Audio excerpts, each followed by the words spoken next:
अपने हाथों को उठाकर खुदा बाप के सामने खुदावंद से बात करते हुए कि परमेश्वर, आज तेरा वचन मेरी जिंदगी में कार्य करे, मेरे हृदय की पट्टियों के ऊपर लिखा जाए और तेरे वचन के द्वारा ही मैं आशीष को पाऊं, मैं छुटकारा पाऊं, मैं तेरे हाथ को देखने पाऊं। प्रभु यीशु मसीह के पवित्र और सामर्थी नाम में हम मांगते हैं, आमीन। अपने हाथों को उठाओ। तेरा कलाम है चिराग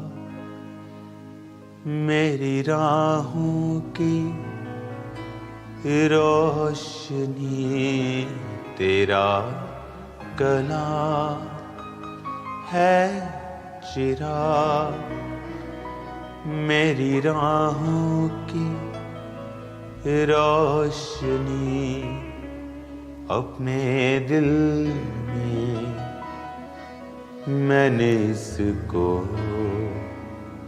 छिपा के रखा है।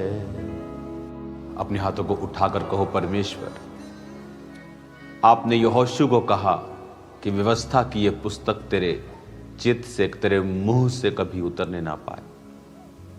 मैं तुझे प्रभावशाली बनाऊंगा, जैसे मैं मूसा के संग रहा मैं तेरे संग रहूंगा। अपने हाथों को उठाकर खुदा से कहो कि परमेश्वर, मैं आज जो सुनूंगा, मैं सिर्फ सुनूंगा ही नहीं, मैं अपने चित्त में इसे बसाऊंगा और अपने मुंह से इसे निकाला करूंगा। क्योंकि वचन में लिखा है कि धार्मिकता के लिए इसे चित्त में बसाना जरूरी है, मन से विश्वास करना। आप तभी विश्वास करेंगे अगर वचन आपके मन में, आपके हृदय में होगा। और लिखा, उद्धार के लिए मुंह से अंगीकार करना, यानी वचन को सुनना और उसे मन में बसाना और फिर उसका अंगीकार करना, ये छुटकारे को लेके आता है, उद्धार को लेके आता है। खुदा से कहो, परमेश्वर, आज मैं वायदा करता हूं तेरे वचन को चित्त में बसाने का और सदा मुंह से इसे निकालने का। तेरा आत्मा आज मुझे छुए। प्रभु यीशु मसीह के पवित्र नाम में हम मांगते हैं, आमीन, आमीन। अपने हाथों को उठाकर, बाइबल को उठाकर खुदा से कहो कि यह वचन मेरे शुद्ध रहने का आधार है। मैं इस वचन पर चलूंगा और 100 गुना फलों को लेके आऊंगा। पिता, मैं अनुग्रह मांगता हूं आपके बेटे यीशु मसीह के नाम में, आमीन, आमीन। God bless you all. आज मेरा बिलीव है कि आप सब लोग आशीषित होंगे और मेरा विश्वास है कि आप परमेश्वर की भरपूरी में, उसकी सामर्थ का, उसकी प्रेजेंस का आनंद ले रहे होंगे। आज पूरे आनंद से, खुदावंद की भरपूरी के साथ कि उसने जो एक बड़ा विजन, एक बड़ा दर्शन दिया है और उसका थैंक्स करते हुए कि उस दर्शन के मुताबिक वो हमारी जिंदगियों में कार्य भी कर रहा है। आपने कभी फुटबॉल का फील्ड देखा होगा, 2 टीम्स फील्ड में होती हैं, हजारों दर्शक होते हैं ग्राउंड में बैठे और करोड़ों व्यूअर्स होते हैं जो टीवी ऑनलाइन उन्हें देख रहे होते हैं।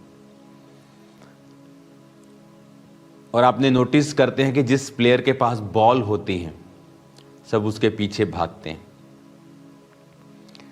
और जब बॉल कहीं और चली जाती है तो उस प्लेयर का वो पीछा करना छोड़ देते हैं। आपने देखा होगा कि जब आप परमेश्वर का काम करते हैं लोग आपका पीछा करते हैं, क्योंकि बॉल आपके पाले में है।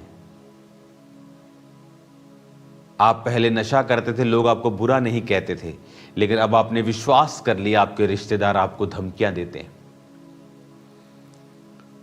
कपटी लोग आपके बारे में बुरा बोलते हैं। जो खुद पाप में डूबे हुए हैं, आत्मिक तौर पे मरे हुए हैं, पौलुस ने कहा कि कुत्तों से चौकस रहो, काट कूट करने वालों से चौकस रहो। वो जो काटते हैं, फाड़ते हैं कि एक दूसरे का सत्यानाश कर दे। क्यों? क्योंकि दर्शन आपके पाले में है। आप खुदावंद के बुलाए उसकी कुलाहट से चल रहे हैं, तो आपको कभी भी ऐसे लोगों की परवाह नहीं करनी चाहिए जो उस दर्शन के कारण, क्योंकि जो आपके जीवन में है, क्योंकि बॉल आपके पास है तो सब आपका पीछा करेंगे। आपको थैंक्स करना चाहिए कि परमेश्वर ने आप पर भरोसा रखा है, कि उसने आपको बॉल दी है, उसने आपको दर्शन दिया है, आपको विजन दिया है, आप पर परमेश्वर ने भरोसा जताया है कि ये व्यक्ति मेरे उस दर्शन को पूरा करेगा जो मेरा इस समय इन लोगों के लिए है, इस देश के लिए है। हमें आनंदित होना चाहिए कि परमेश्वर हमें इस्तेमाल कर रहा है और हम उसकी भेड़ों के समान उसके पीछे पीछे हैं और उसकी दुल्हन के समान उसके आने का इंतजार कर रहे हैं। मेरा बिलीव है कि परमेश्वर का आनंद आपके जीवन में होगा। एक वचन जब आप पढ़ते हैं रोमियो 10 में, तो उसमें लिखा है कि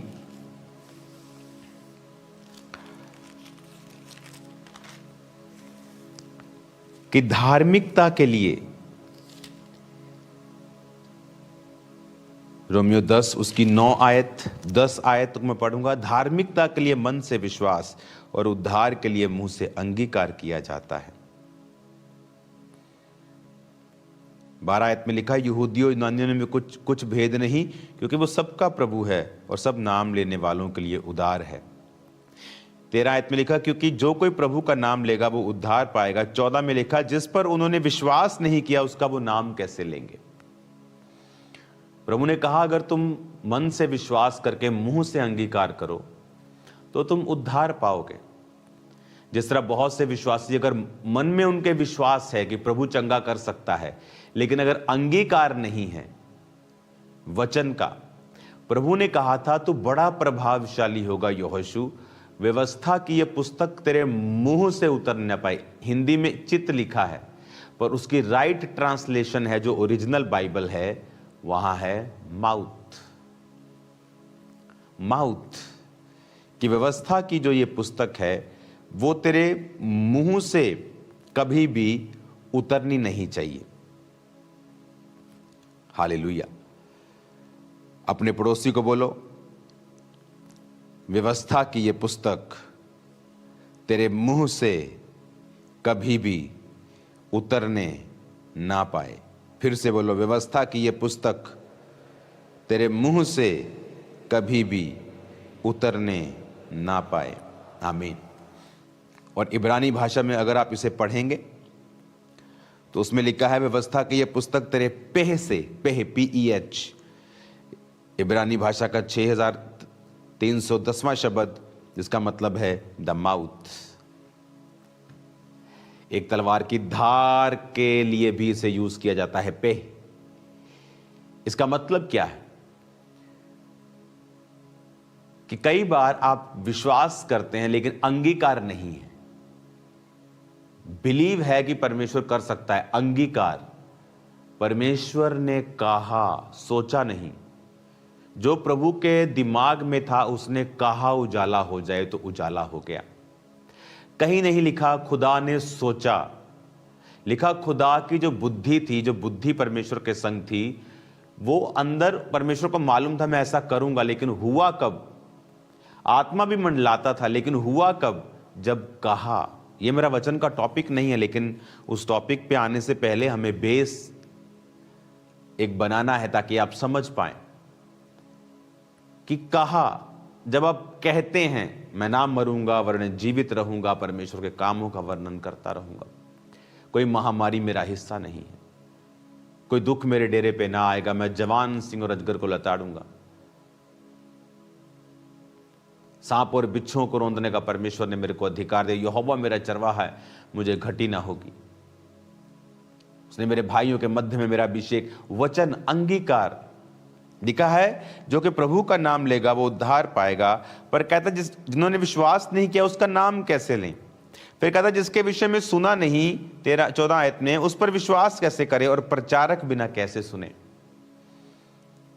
इसका मतलब परमेश्वर का उद्धार नहीं पहुंचता जब तक प्रचारक प्रचार ना करे। कहता जो कि प्रभु का नाम लेगा वो उद्धार पाएगा। फिर कहता जब तुमने सुना ही नहीं है उसके बारे में तो नाम कैसे लोगे। तुम्हें विश्वास ही नहीं है अगर, तो उसका नाम कैसे लोगे। विश्वास कैसे आएगा जब तक उसके बारे में सुनोगे नहीं। सुनोगे कैसे जब तक कोई बताएगा नहीं। और कहता प्रचारक बिना कैसे सुनोगे। चाहे वो प्रचारक ऑनलाइन हो, चाहे वो ऑडियो में हो, चाहे वो वीडियो में हो, चाहे वो चर्च में हो, वो बोल रहा है तो तुम सुन रहे हो। इसलिए आपने देखा होगा शैतान प्रचारकों से नफरत करता है। उसे पता है कि ये एक माध्यम है परमेश्वर और लोगों के बीच में। ये हैं वो जो उसके नाम का प्रचार कर रहे हैं, और जब वचन सुनाते हैं तो लोगों के अंदर विश्वास पैदा होता है। जब विश्वास पैदा होता है तो वो उसका नाम लेने लगते हैं। जब नाम लेने लगते हैं तो उद्धार आता है। वो उद्धार फैमिली में होता है, वो उद्धार फाइनेंस में होता है, वो उद्धार शरीर में, सेहत में, मेंटली, फिजिकली, सोशली, वो उद्धार सब जगह है। उद्धार is not only a spiritual उद्धार। सिर्फ स्वर्ग जाने वाली परमेश्वर बात नहीं करता। जब आप उद्धार के विषय में पढ़ते हैं तो ये बहुत डीप वर्ड है। जब आप उद्धार के विषय में पढ़ते हैं तो ये सिर्फ परमेश्वर स्वर्ग जाने की बात नहीं कर रहा। हाँ, उसमें स्वर्ग जाना नंबर 1 प्रायोरिटी पे आता है, नंबर 1 पे आता है।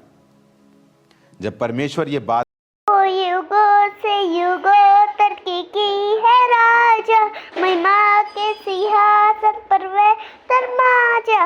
वो है महान सर्वशक्तिमान, उसकी हुकूमत उसका ही पड़ता साधान। राजान समंदर की लहरों से यहोवा है महान, पर्वत की ऊंचाई से ऊंचा कर देता।